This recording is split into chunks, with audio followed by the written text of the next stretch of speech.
Actually, it should have said development Pamoja. Pamoja Oh, is... Pamoja!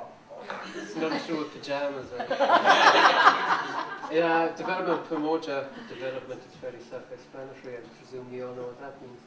Pamoja is the Kiswahili word for together.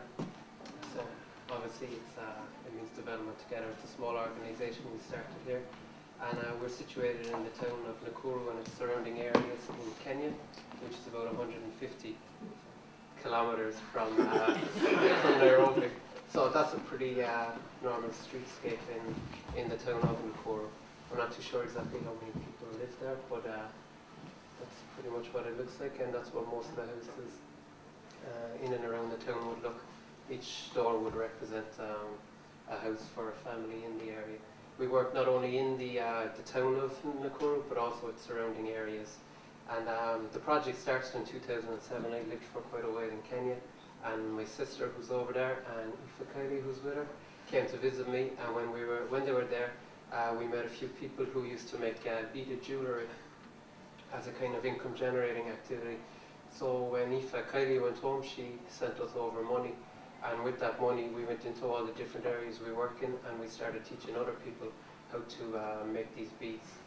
And there was an emphasis in the beads of the red ribbon, which is a symbol for HIV/AIDS, which is topical at the moment because World AIDS Day is on the 1st of December. So the whole idea was to get people who made this are all HIV positive, and they make these things to reduce stigma and just get people aware of what HIV/AIDS is within the community. And then Aoife used to I send them over to her, and she sells them for us here in Ireland. And with that money, we do projects with them. Some of the projects is stuff like Nakuru has a big streetwide population, and not a lot of them are tested for HIV/AIDS. So we used to run soccer tournaments for them, and while they used to be playing, we used to then test them for HIV in the tents there. And ARVs are actually supplied by the government in Kenya, but other drugs like for opportunistic infections, antibiotics, that sort of thing aren't. So we used to help supplement them. Not only we work, as I said, in the town of Nakuru, but also its surrounding areas. The main area is a place called Mogotio, which is a sisal farm, or it's owned by a guy from Greece, and most people would earn maybe 150 shillings, which is €1.50 a day.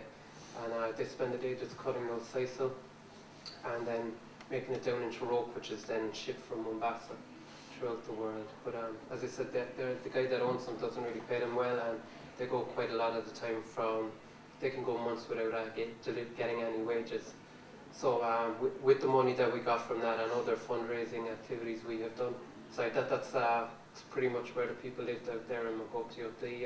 Those houses over there are owned by the guy who owns the whole place. They get their accommodation for free, but as you can see, let's say that would be four families would live on that, and then a few people have built their own stuff there.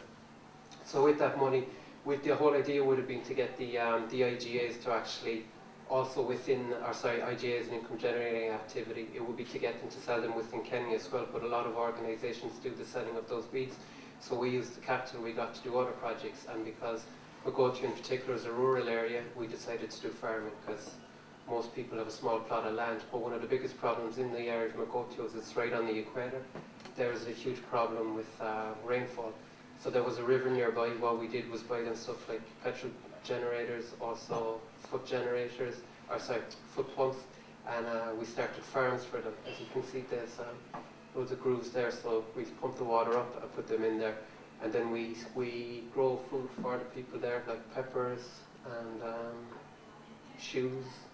But, all stuff for them, obviously, that they can use on a daily basis. The main food in Kenya is maize, but the nutritional value isn't very good, so we want to introduce other stuff like beans. It's more protein and things like that. And just wait for the next one to turn around. Yeah, we have about 3 or 4 farms at the moment in this area. We're growing different produce, vegetables, maize, and also drought-resistant crops. As I said, people love their maize over there, and they don't really look at drought-resistant crops, so we're trying to introduce things like green grams, that sort of thing, which they're much more nutritious than maize. These are actually the 3 people that run our projects in Kenya. That's Mary over there, Okinja and Masai. So that's what one of our farms look like, and the river is just behind, so as you can see it's quite green. We also do cash crops over there. We grow watermelons and butternuts, and then we sell them in the town of Nakuru. And that kind of gives, not just that you're not just growing the food for them, they actually have a bit of a wage as well from what they do. So those that they would, the yields are much higher from them, and the profit margins are higher. So the money that they will get from that, they share amongst people who look after it. In the last few years, we've also started doing other projects like growing trees, because obviously when you have little rainfall, Kenya has a huge problem with deforestation at present. When colonialism ended, I think it was 13% of the country had trees in it, now it's only 2%. So obviously with the water, with trees, it locks in moisture better, so it's good. This is a group that we are working with presently in the area. We're at the moment we're buying water tanks for each of the ladies there to water harvest, so that not only when the rains go, they still can actually continue with their farming. And we also work after the post-election violence in Nakuru in 2007, in Kenya. Nakuru was very badly affected, and even now there's about 200,000 people in Kenya still living in tents like this. So there's one project just outside the town of Nakuru, and there's a group we formed with about 20 people who are all HIV positive, and we started projects like rabbit farming and things like that with them. So that's me done, I think. So just to say finally a thank you to 3 people: Aoife Kiley, who's always selling our stuff. It's fairly self-explanatory up there, and all the projects from that goes to the projects. And also to Rachel and Brendan over there, who do most of our fundraising for us. Thank you.